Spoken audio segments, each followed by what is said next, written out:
Despite facing huge losses in terms of life, arms, and territory, every day Ukraine refuses to budge in the still ongoing war. Zelensky also keeps denying any peace proposal he has been offered. This behavior of Ukraine sparks curiosity, and with that curiosity comes the question: what's the ultimate objective of the Ukraine war? Let's find out. Hi and welcome to TFI Global, the foreign affairs and geopolitical analysis arm of the TFI Media Group. I'm your host Atul Mishra, and if you haven't subscribed to the TFI Global channel yet, hit the subscribe button and press the bell icon to receive all the latest updates. Let's begin. In July, Russian President Vladimir Putin revealed that peace negotiations were going on between Moscow and Kiev in March. Putin told reporters there were well-known negotiations in Istanbul.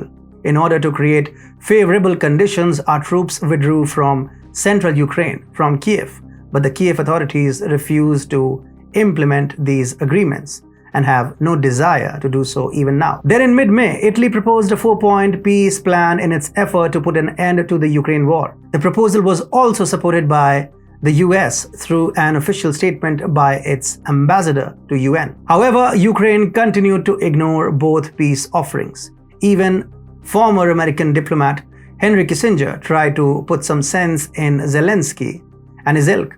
He said, parties should be brought to peace talks within the next 2 months. Rather, it irked dim-witted Zelensky, and in a video address, he attacked the senior diplomat. You get the impression that Mr. Kissinger doesn't have 2022 on his calendar, but 1938, and he thinks he's talking to an audience not in Davos, but in Munich back then. Then there was a report by CNN that detailed how US officials were meeting with their British and European counterparts to discuss possible plans to end the Ukraine war, even when Macron asked not to humiliate Russia, as that wouldn't help in post-war diplomatic efforts.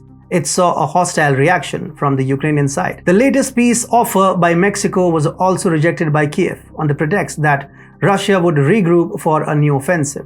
These are just a few instances of world leaders persuading Ukraine. One wonders what is Zelensky's endgame. It seems as of now that Zelensky and his administration sit aloof from their army miseries. But why so? Zelensky and the Ukrainian government have continuously looked to the West for more aid. At the CEO Council summit in May, Zelensky cited a figure of $600 billion for rebuilding Ukraine.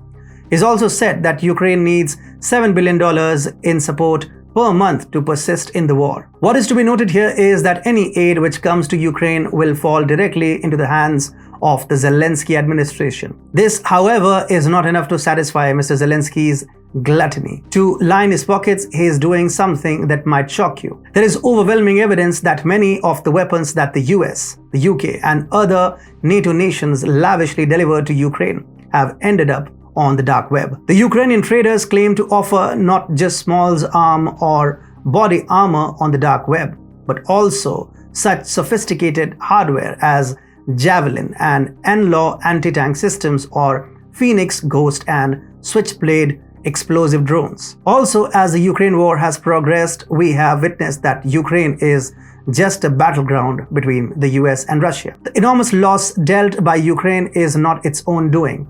The US has pulled Kiev's marionette strings and pushed it into the war. The United States recently announced a $3 billion military assistance to Ukraine. Not only this, but Pentagon also signed a $182 million contract with arms manufacturer Raytheon to assist Ukraine by August 2024. Adding more to that, the White House has asked Congress to approve $13.7 billion in emergency funds for Ukraine. In every sense, this will only prolong the war.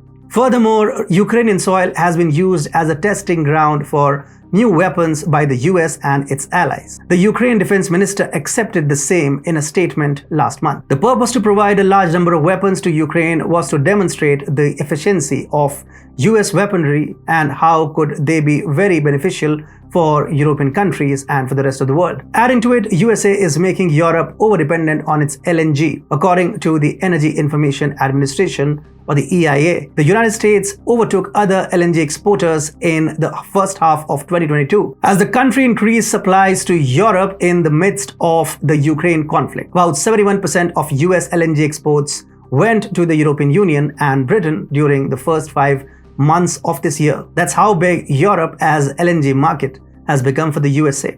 Moreover, Hungarian Prime Minister Viktor Orban has highlighted how Ukraine war is dealing a blow to Europe and West's interference has only prolonged it. According to him, the Ukraine war could be around until 2030 and Ukraine could lose a third to even half of its territory. He was sure the war would have been local, but the West stepped in and made it global. And now we are shooting ourselves in the foot in Europe with sanctions. According to Orban, 40% of European industry could shut down because of these sanctions, and he's not wrong. Ukraine war is destroying the supply chain of the continent. Europe, which was finding its mojo after COVID, has been subjugated by the USA. EU should have known that playing a junior partner in this US-dominated world will only lead to complete subjugation and annihilation. To conclude, not justice or freedom, but Zelensky's greed and Biden's evil plan to remain a superpower are the real purposes of this prolonged war.